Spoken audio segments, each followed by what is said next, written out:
Oke, halo semuanya Sobat Podpet, selamat datang lagi di Podcast Patria. Yeay.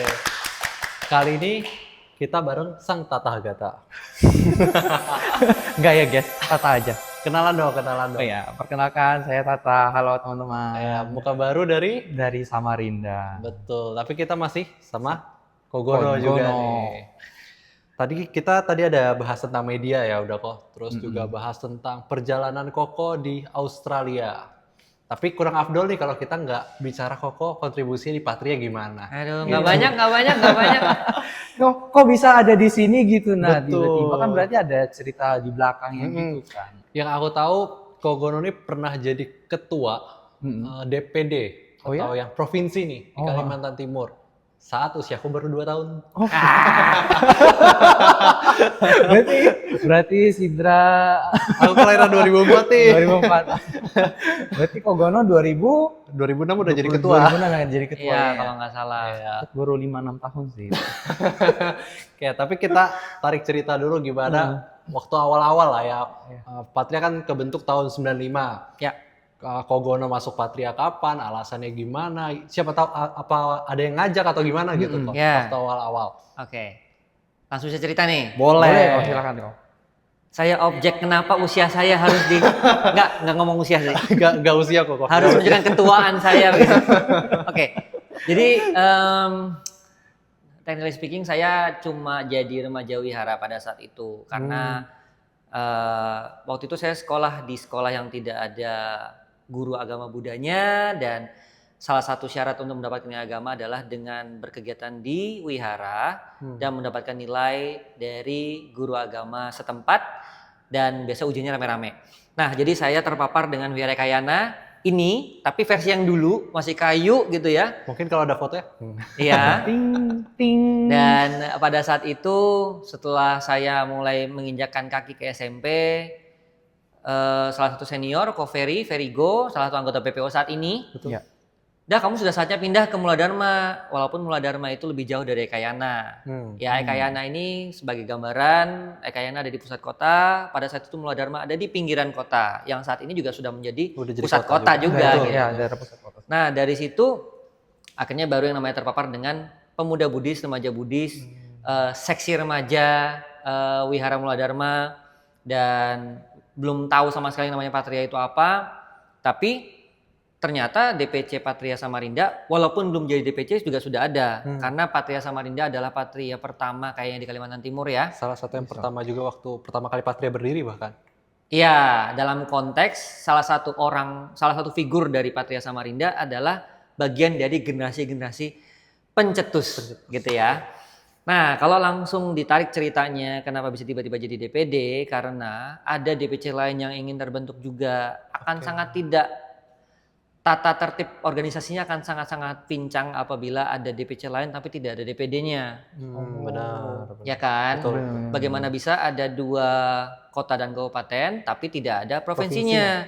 Jadi pada saat itu bisa dibilang DPD Patria Kalimantan Timur adalah DPD yang dibentuk untuk memenuhi syarat tata tertib organisasi, menangani Samarinda dan DPC Kota Balikpapan. Halo Balikpapan, kalau nonton harus nonton dong. Harus. Ya. Nanti diteror. Ya, jadi pendirian dan peresmian DPD Patria Kalimantan Timur dilakukan bersamaan dengan peresmian DPC Patria Kota Balikpapan di Mahawihara Bunda Menggala Balikpapan.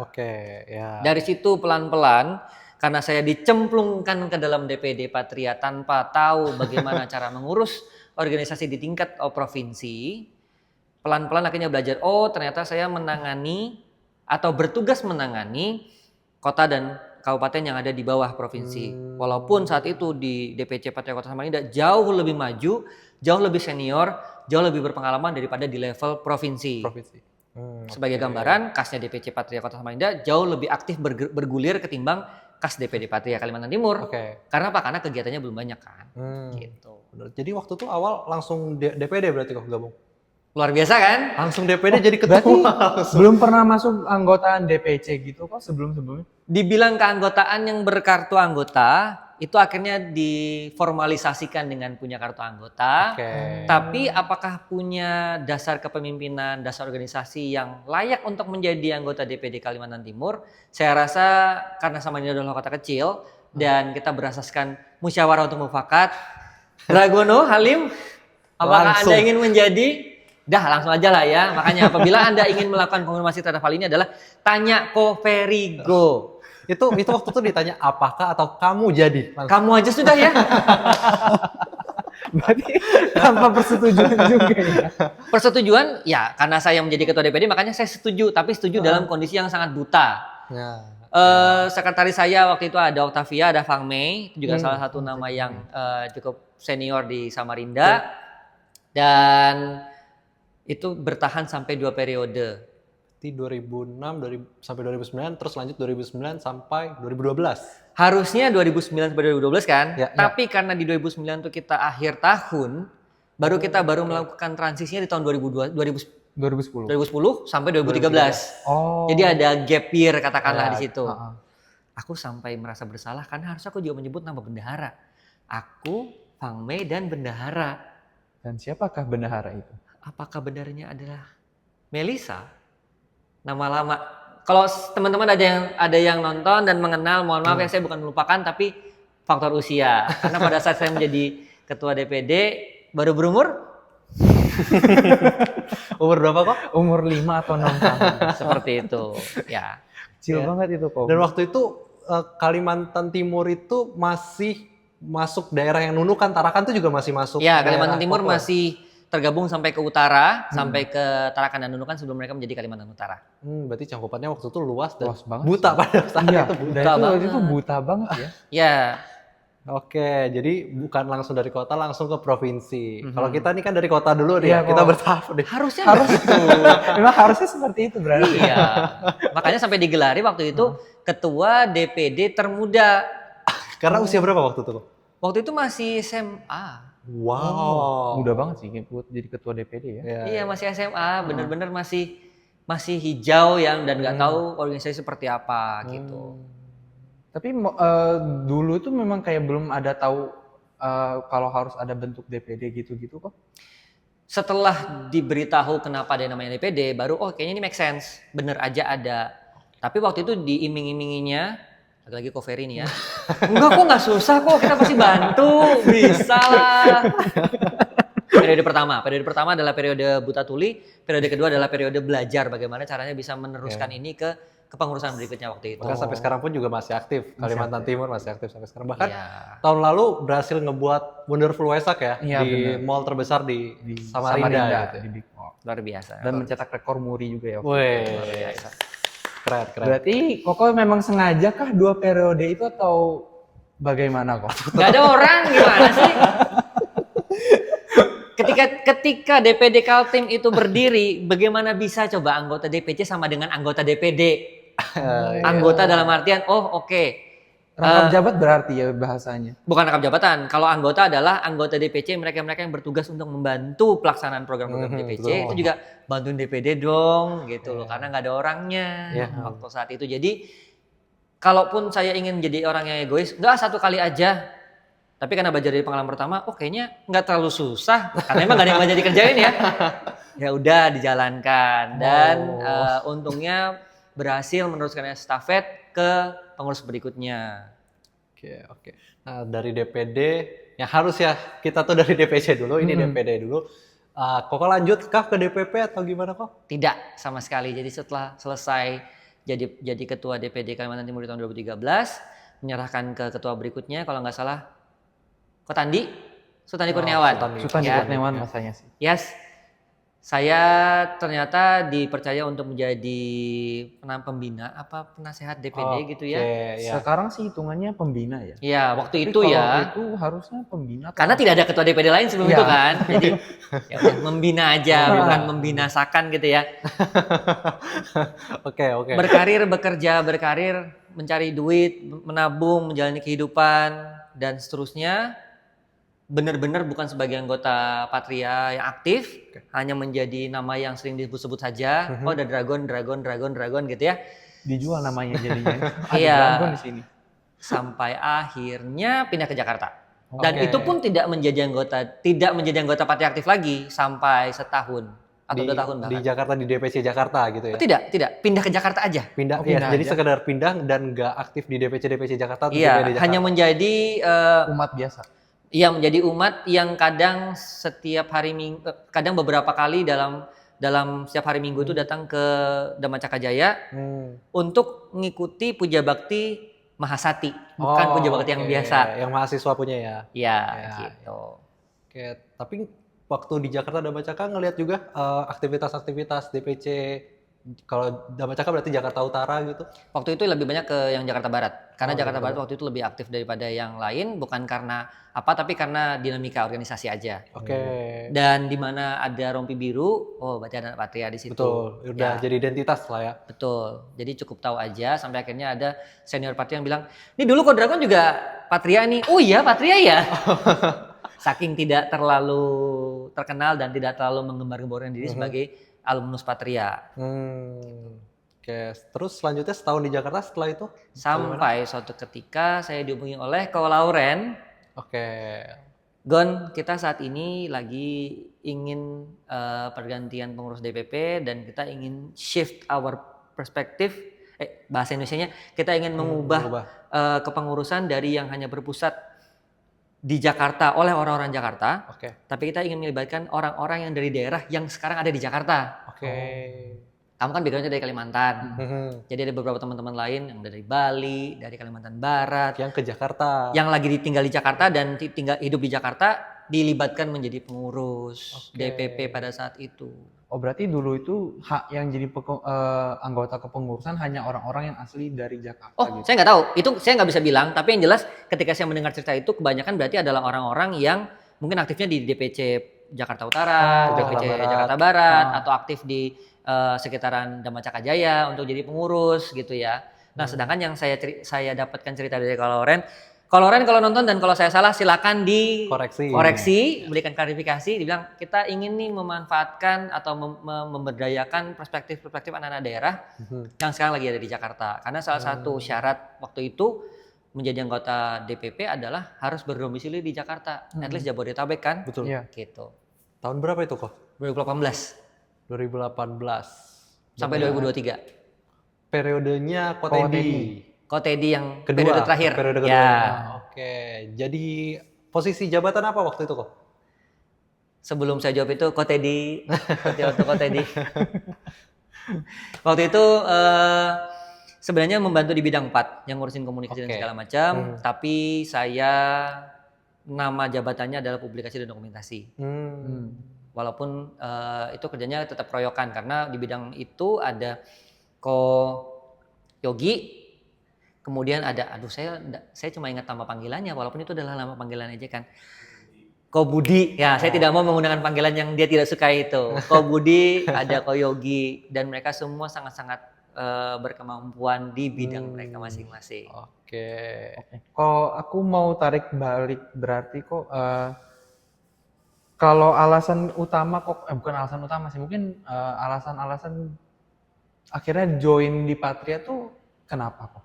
Patria yang di Kalimantan atau Patria yang di Jakarta? Yang di Kalimantan, dua-dua juga asik sih kayaknya kalau didengar. Yang Kalimantan tapi Kalimantan dipaksa. dulu deh kok. Oh bukan, kalau misalnya di Kalimantan saya bisa tarik mundur lagi bukan hanya karena dipaksa, tapi karena nyemplung dan tidak tahu itu apa. Oke. Karena waktu itu masih sangat-sangat menyatu antara yang namanya Pemuda Wihara dan Patria, karena tidak ada lagi yang lain. Oke, Karena wiharanya oke. cuma satu kan. Jadi satu Wihara kesatuan. Samarinda aja cuma satu. Iya. Jadi sempat ada paradigma bahwa Pemuda Wihara adalah anggota Patria Oke. Samarinda Samarinda. saat itu. Karena kan kepemudaan kan ada di bawah Daya Kasaba kan. Betul. Iya betul. Nah setelah saya masuk ke DPD, baru saya melihat oh ternyata di wihara lain walaupun lokasinya dekat dengan Samarinda, dinamikanya bisa berbeda. Pemuda ada yang menyebut dirinya pemuda sendiri dan berseberangan dengan Patria dalam konteks kita adalah dua organisasi yang berbeda loh. Dan makanya saya merasa beruntung karena di Samarinda saya pernah mengalami sinkretisme atau sinergi itu gitu. Nah, jadi belajar sambil menyelam, belajar berenang sambil menyelam gitu ya ceritanya. Untungnya nggak tenggelam. Iya, untungnya nggak tenggelam. Nah, ketika pindah ke Jakarta dan gabung ke DPP itu karena pertama didekati oleh Ko Lauren dan saya sangat menghormati beliau karena beliau sangat-sangat berpengetahuan dalam dhamma. kawan diskusi yang sangat menyenangkan dan baik. Dan karena saya yang diajak, saya merasa itu adalah sebuah privilege, sangat-sangat terhormat. Dan coba aja siapa tahu saya bisa membantu. Beda ceritanya kalau saya datang ke Jakarta dan bilang, saya loh dari daerah pernah jadi pengurus DPD, mau dong masuk DPP, itu bukan saya banget. Makanya saya sempat setahun lebih di Jakarta, bukan menjadi siapa-siapa dalam konteks Patria, gitu. Oke, masuk ke bidang 4 di DPP. Nah, tadi yang di episode pertama kita sempat singgung kalau Ko Gono ini leluhurnya Potpet.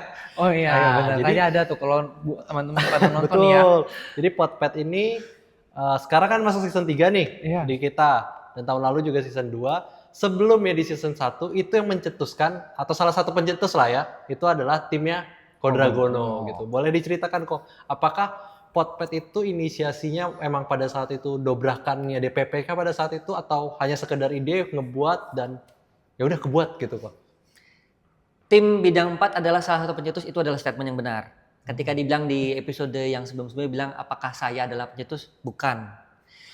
Yang saya ingat banget yang mencetuskan kita bikin podcast yuk adalah Koyogi. Oke. Karena pada saat itu podcast lagi trending, tapi bukan podcast yang format ini. Podcast yang aslinya, kalau saya adalah seorang purist atau puritan, saya akan bilang podcast yang benar adalah suara aja nggak pakai kita, nggak pakai kelihatan siapa yang ngomong. Nggak pakai visual gitu. Yes, nggak perlu menampilkan muka orang yang ngomong walaupun dia adalah orang yang terkenal sekali. Makanya podcast kita di kepengurusan kita itu kebanyakan audio saja. Kalaupun ada video, itu videonya sangat-sangat candid, sangat-sangat situasional, tidak setting seperti ini, lebih ke rekaman Zoom, lebih ke kita lagi di mobil ngomong sambil pakai HP begitu, selfie position, dan topik yang dibicarakan juga cenderung lebih situasional, sempat direncanakan, tapi seringkali sesuatu yang tidak direncanakan dan spontan jauh lebih asik ketimbang yang direncanakan. Betul. Oh, Gitu. berarti kayak mendengar radio ya kalau podcast yang seharusnya. Konteksnya seperti itu, jadi bisa didengarkan tanpa ditonton. Iya. Kalau yang sekarang didengarkan dan ditonton, tapi karena kita ngomong dengan ekspresi, orang cenderung untuk melihat dia bergerak seperti apa sih pada saat ngomong ini, kelakuannya gimana sih pada saat dia menyatakan pernyataan ini. Gitu. Jadi fokus sebenarnya memperhatikan gitu ya. Iya, apalagi kalau yang jadi bintang tamu atau hostnya adalah orang yang terkenal, yang kamu populer sekali, aku pengen lihat video kamu gitu misalnya. Tapi awalnya cuman sekedar ayo bikin podcast kan yang tadi kan dari Koyogi ayo bikin podcast itu langsung terbuat atau ada proses yang perencanaan segala macam sampai akhirnya lahirlah sebuah Potpet ini gitu. Dari segi konten, kita ngelihat produksi podcast itu harus ada perencanaan buat kita mau ngomongin apa, dengan siapa dan bagaimana. Tapi dari segi produksi, kita trial and error. Bayangkan teman-teman, kita pakai yang namanya line conference call, telepon rame-rame pakai line, itu yang direkam. Oh. Ketika waktu itu ngomongin soal sila. Bayangkan coba pakai line ya ini direkam gitu. Jadi ya trial and error, karena pada saat itu kita masih sepakat bahwa kita pakai suara aja deh. Dan kebetulan karena formatnya juga suara, itu membuat kita leluasa untuk bikin satu episode yang menurut saya personally itu lumayan situasional, lumayan fenomenal karena didengar oleh Buddhis maupun non-Buddhis. Karena topiknya yang tidak hanya kontroversial, tapi juga waktu itu sangat-sangat hangat lah. Oke, Ya. topik-topik hangat yang diangkat gitu ya. Saat itu. Berarti ada nggak sih kok episode-episode dari podcast season 1 yang bener-bener sampai sekarang tuh kayak kok masih ingat? Ih, seneng banget bahas topik yang kayak gini. Paling berkesan lah ya. Ya, paling berkesan gitu topik episode season 1 podcastnya. Oke, saya nggak tahu apakah ini adalah episode yang teman-teman expect atau enggak, tapi yang saya juga jadikan contoh di pernyataan sebelumnya adalah ketika kita ngomongin tentang waktu itu Pride Month, how Buddhist sees LGBT, dan salah satu narasumber kita adalah seorang Buddhis Theravada Indonesia yang secara terbuka bisa ngomong, saya adalah seorang gay. Oh. Dan karena itu audio, kita bisa menjaga marwah narasumber tanpa menampilkan wajah. Betul. Dan dia bisa ngomong dengan leluasa. Walaupun saya yakin pada saat itu juga dia sangat-sangat mengadvokasi bahwa ini bukan sesuatu yang harus ditutup-tutupi dalam artian merasa malu lah atau apa. Tapi kita membicarakannya dalam konteks Buddha Dhamma Theravada Indonesia. Bukan untuk mendukung atau untuk menghakimi, tapi untuk membahasnya dari sudut pandang yang lebih netral dan apa adanya pada saat itu. Makanya saya bilang yang dengar banyak yang non-Buddhis juga karena ini ada perspektif baru. Yang kebetulan secara personal sih saya share-nya lewat ya Twitter saya lah, blog dan segala macem, gitu ceritanya. Jadi itu salah satu loh ya. berkesan lah ya. Ya yang lainnya juga banyak, cuma biar tidak melebar kemana-mana itu dia sebagai contoh. Benar. Nah kalau Koko sendiri udah berarti kan di awal audio aja nih. Yes. Adapun video ya cuma seling-selingan doang, yang paling sesekali dari Zoom atau tadi yang selfie cam gitu ya dari di mobil. Ya, kalau nggak salah pernah dari live Instagram juga. Iya, memanfaatkan tren pada saat itu. Sekarang ngelihat podcast kita yang seperti ini, ada masukan atau Koko ngelihatnya bagaimana di perkembangan kita sekarang? Iya, sebuah dobrakan yang menarik dan jujur aja juga banyak hal-hal yang bikin saya pingin untuk melihat lebih lanjut. Tapi karena ini visual, maka ada beberapa hal yang saya jadikan perhatian, misalnya topiknya ngomongin apa. Oke. Narasumbernya siapa yang lagi diomongin, karena kelihatan kan Betul. siapa. Terus kalau ada hal yang unik yang muncul di snippet, ini menarik saya untuk menonton apa tidak. Karena apa? Karena sebagai content creator, kita butuh konsistensi untuk terus membuat konten. Kadang ada konten yang kita yakini bakalan meledak, tapi ternyata tidak meledak. Ada konten yang kita bikin secara lumayan asal-asalan, tapi meledak. Ada itu contohnya kok. Viewsnya lumayan meroket sih. Nah, dan itu terlepas dari masalah tugas sebagai pengurus DPD atau DPC atau DPP, ada kepuasan pribadi untuk saya menuntaskan apa yang saya mulai kerjain loh misalnya. Dituntaskan, diselesaikan. Iya, setiap orang punya alas yang berbeda-beda. Betul. Jadi bravo buat teman-teman semua, tepuk tangan dong. Congrats. Season 2, season 3 gitu kan. Dan selalu bakalan ada perkembangan yang tidak pernah terpikirkan sebelumnya, selalu ada respon-respon baru gitu ya. Dan walaupun konten ini ditujukan untuk kalangan Patria atau Buddhis Indonesia, tapi tidak menutup kemungkinan topik-topik yang faktual bisa menarik perhatian luar juga. Gitu. Mantap. Berarti kita harus teruskan dan buat inovasi lebih bagus lagi. Iya, ketika jenuh, ketika capek, ketika tidak ada tenaga lagi, ketika males, ya itu alamiah.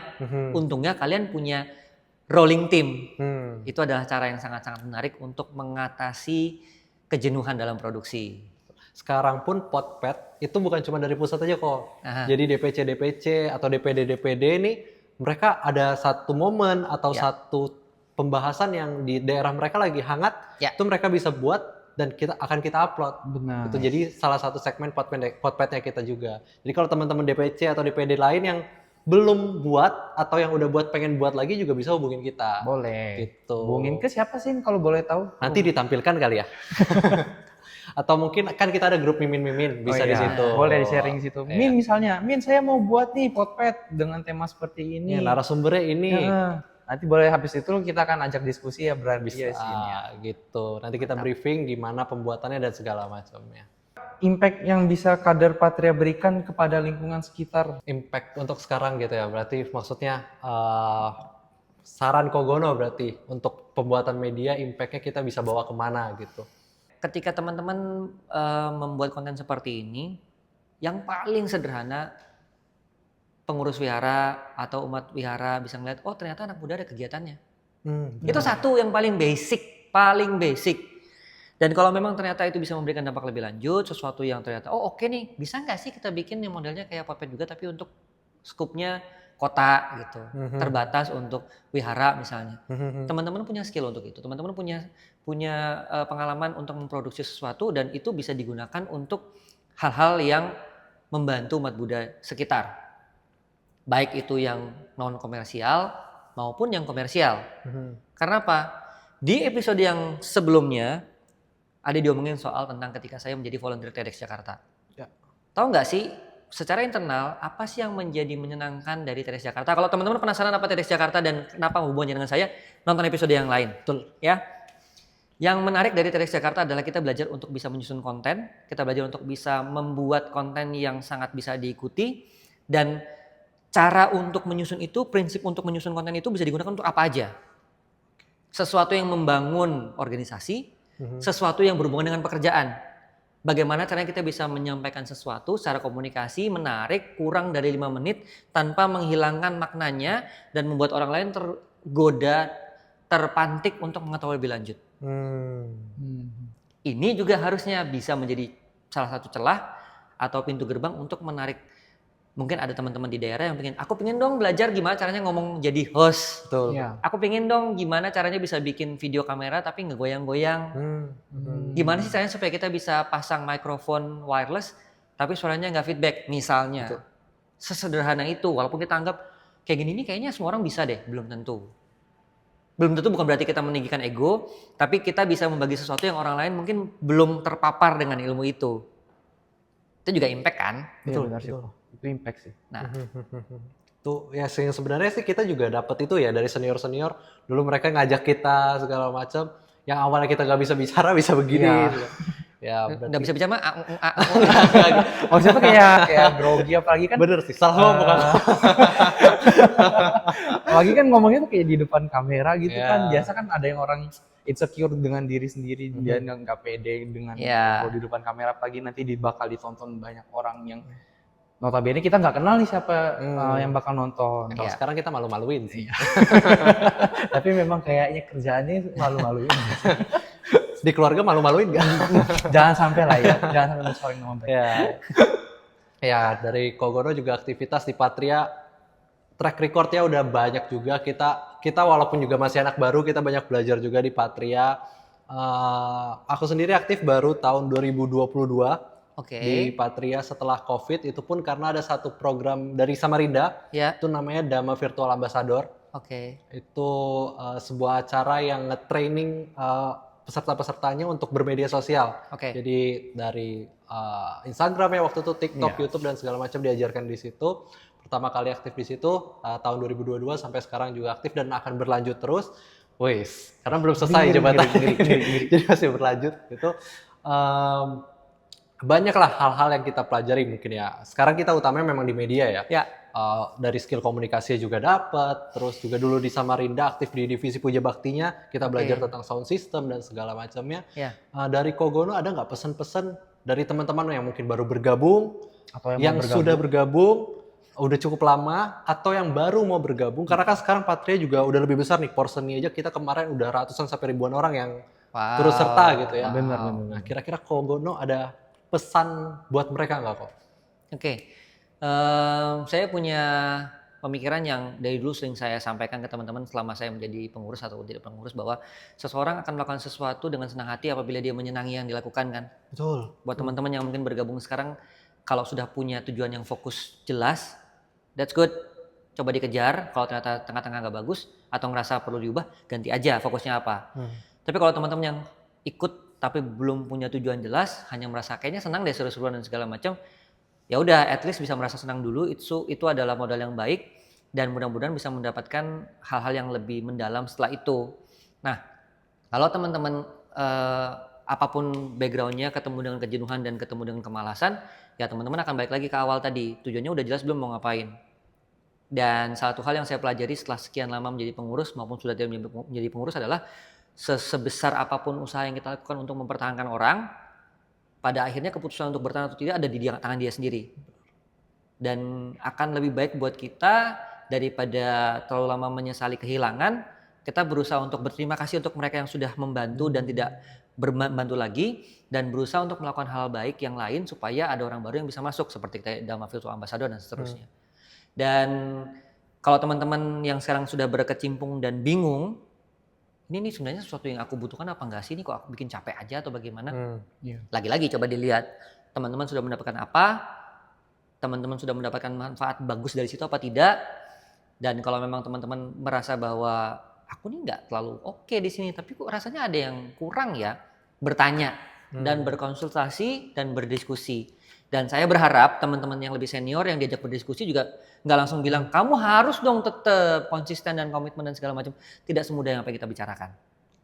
Jadi di acknowledge, kemudian diberikan ruang yang cukup lega untuk oke, saya mungkin perlu istirahat, saya mungkin burn out, saya mungkin overwhelming, saya mungkin lagi mentok nggak punya ide baru. Dan kalau Anda sebagai senior tidak bisa memberikan ide baru atau tidak bisa memberikan kesegaran baru, jangan paksakan diri Anda untuk menjadi orang yang ngerasa bahwa saya bisa menjadi solusi untuk segalanya. Ya kalau Anda bisa menjadi solusi untuk segalanya, Anda bisa membuat perdamaian dunia ini. Itu sang tata gata. Itu saran saya buat teman-teman yang berkecimpung. Saya yakin teman-teman di sini, kru-kru produksi juga yang ada di sini mungkin pernah mempertanyakan dirinya sendiri, ini bener apa enggak? Kok aku merasa jenuh, kok aku capek, kok aku merasa questioning myself, aku kok nggak yakin dengan apa yang aku lakukan, aku udah bener apa enggak sih? Yang aku lakukan ini berguna apa enggak sih? Selalu berikan diri untuk kesempatan menarik mundur, bernafas dan menyadari bahwa oke, aku mau apa enggak sih? Kalaupun aku lagi capek ya udah istirahat dulu. Kalau aku pengen berhenti ya udah berhentilah baik-baik. Gitu. Benar-benar, karena kita di sini itu menanam karma baik, bukan paksaan ya, bukan sebuah pekerjaan di sini. Iya betul. Kalau memang salah satu alasannya dalam menanam karma baik, that's a good thing. Tapi tidak salah juga untuk orang yang melakukan ini bukan karena ingin mencari karma baik. Aku pingin membangun kemampuan diriku, aku pingin membangun network, aku pingin lebih kelihatan sama banyak orang, aku pingin lebih terkenal. Apapun itu boleh karena itu manusiawi. Tapi pada akhirnya coba dilihat itu sesuatu yang benar-benar bermanfaat atau cuma sekedar kelap klip yang akan hilang begitu aja. Karena kalau kita ngejar karma baik, kita capek pun ini demi karma baik. Tapi aku capek, ini demi karma baik. Akhirnya makan dalam. Amsyong. Jangan begitu. Saran saya jangan begitu. Ya. Iya kok. Oh, bukan kalian. Teman-teman juga nanya. Kayak self mirroring sih sebenarnya. Iya benar juga ya. Mungkin ya kita harus belajar juga mengutarakan pendapat kita lah ya. Ya. Walaupun itu memang kadang tidak menyenangkan untuk beberapa pihak. Dan orang yang mendengarkan juga harus belajar bagaimana mendengarkan dengan baik. Ya, bukan mendengarkannya iya aja, tapi aku bisa menyimak ini sesuatu yang benar apa tidak, ini sesuatu yang bertentangan dengan batinku apa enggak, dan ngomong. Dan kalau nyambung dengan episode sebelumnya mengenai culture shock di Australia. Bisa ditonton. Bisa ditonton di video-nya. Saya punya kesempatan yang cukup besar untuk bisa ngomong apa adanya tanpa harus merasa takut orang lain tersinggung dengan omongan saya.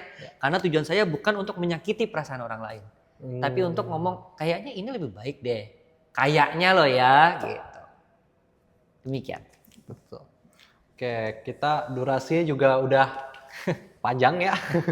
Kita juga udah 3 episode sama Kogono. Ntar kalau mau lanjut lagi gimana kok kalau mereka mau lanjut? Mau lanjut apa nih? Lanjut dikit lagi. Coba tuh ada request lagi nih, kok ayo bikin video selanjutnya. Selalu ada ide-ide baru. Contoh nih ya, tadi Tata sudah mention ada pernah konsep namanya live Instagram. Kalau memang spesifik pengen ngomong sama saya, bukannya berarti saya sok terkenal. Kalau saya sudah balik ke Australia atau saya nggak ada di Samarinda, bisa aja sesi live Instagram kan. Tapi seberapa penting itu untuk dibikin? Saya nggak mau merasa bahwa saya adalah bintang tamu yang harus punya slot spesial dengan live Instagram. Tapi kalau ada yang ingin bertanya, yang pertama saya sarankan adalah tulis komen, bertanya, nanti mungkin tim admin akan membalas. Tapi kalau teman-teman yakin aja ada yang nanya, siapa tahu nggak ada gitu kan. Ada lah. Mungkin mereka mencatat di diri sendiri kok. Kalau ketemu baru, aku mau nanya dong. Kapan ketemunya? Nanya chat GPT dulu. Oh iya. Jadinya ngerjain sendiri. Iya, jadi ya kayak gitu. Karena mungkin saya nggak ngerti teman-teman mengklasifikasi narasumber itu seperti apa. Mungkin ada yang ngerasa bahwa omongan saya ini terlalu vulgar, blak-blakan, terlalu radikal dan bagaimana. Tapi kalau memang ada yang mau bertanya, saya sangat-sangat menghargai itu. Bisa menggunakan semua format yang ada, mau DM juga boleh. Tapi kalau memang mau sesi lebih lanjut dan ingin dilanjutkan, kita bisa mengeksplorasi berbagai macam format. Asal jangan sampai memaksa saya untuk datang ke sini karena tiketnya mahal ya. Kecuali mau disponsorin ya kok ya. Speak. Silakan. Ya, Kok Tata, ada kesimpulan nggak kok? Kalau kita mau terjun ke organisasi, paling nggak kita harus mengetahui nih, kita mau ngapain dulu sebelum kita masuk ke situ. Jadi kalau misalnya kita sedang lost, kita bingung nih arahnya ke depannya bakal gimana, kita bakal tarik mundur nih, kita bakal mengingat-ingat yang sebelumnya. Aku sebenarnya pengen join organisasi Pagi yang Patria ini karena ini.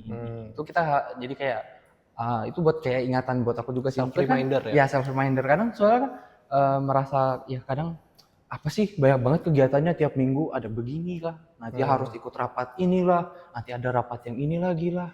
Rapatnya sampai malam. Rapat iya sampai jam 12, jam 1, jam berapapun itulah. Jadi kayak oh ya, kita harus mencoba untuk self reminder lagi untuk apa sih kamu sudah join di Patria itu untuk apa? Ya. Itu sih kalau menurut aku sih. Itu kesimpulannya ya. Kalau bagian Sinda gimana Jadi dong? ya dari sini kita tahu ya sejarah Potpet seperti apa, digodok seperti apa waktu awal dari tim bidang 4 di zamannya Kotedi yang periode kedua, Ya, betul. dari Ko Yogi yang mencetus, akhirnya jadi yang awalnya sekedarnya aja dengan tema-tema yang cukup umum juga. Ya. Akhirnya sampailah ke titik ini. Kedepannya kalau teman-teman juga ada pengen ngebuat ini, coba dong Potpet ada ini ada itu, boleh di kolom komentar. Iya, Oke? siapa tahu ada ide-ide yang brilian dan cemerlang. Yes, betul. Oke. Sebelum kita tutup, nih ada Ada Yanto. Kita panggil Yanto kita. ya, oke terima kasih. Mas Yanto, terima Ini kasih. ada kenang-kenangan buat apa Wow, bahasanya? saya tambah botak. Bahasanya apa sih? Cindera mata lah Cindera ya. mata, ya. Buat dibawa ke Australia. Ini dari kami tim Potpet. Makasih ya, apresiasi. Boleh kita foto? Kita foto dulu. Ya.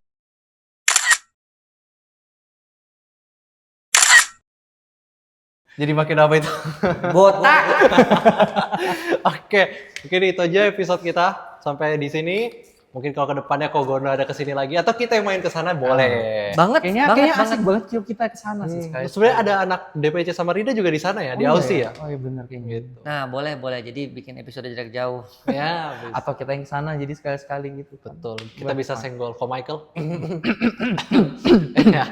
Oke, thank you teman-teman, thank you sobat Potpet semua udah nonton sampai akhir. Yang belum nonton episode-episode sebelumnya sama Kogono juga bisa ditonton. Sampai jumpa di next episode. Kira-kira siapa lagi pembicara kita selanjutnya? Bye bye. Bye bye.